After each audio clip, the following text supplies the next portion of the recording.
L'I10, le plus petit modèle de chez Hyundai, revient pour une troisième génération 100% thermique. L'électrification totale ou partielle n'est pas encore à l'ordre du jour. Regardez son nouveau visage, la nouvelle Hyundai i10 de 3,67 m de long montre bien plus de caractère que la précédente génération.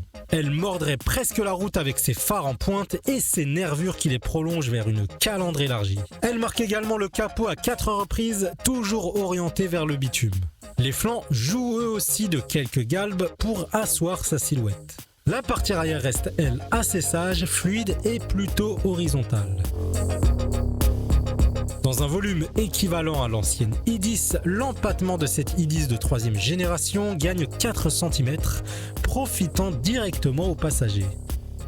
Avec 4 personnes à bord, il y a de la place pour tout le monde et une banquette suffisamment confortable. Les surfaces vitrées bien dimensionnées participent à ce sentiment de ne pas être à l'étroit. Un 5e passager peut même s'installer au milieu, mais il ne gagnera sa place que sur la finition haut de gamme. De l'espace, on en retrouve aussi dans le coffre, donné pour 252 litres comme avant. Il s'agit de l'un des plus grands dans la catégorie.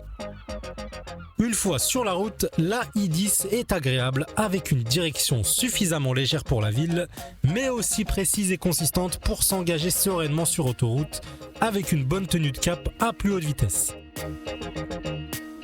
Quant au moteur le plus modeste de la gamme, un 3 cylindres 1 litre MPI de 67 chevaux, il s'en sort honorablement et ne rechignera pas, s'il le faut, à sortir des villes, son terrain de prédilection.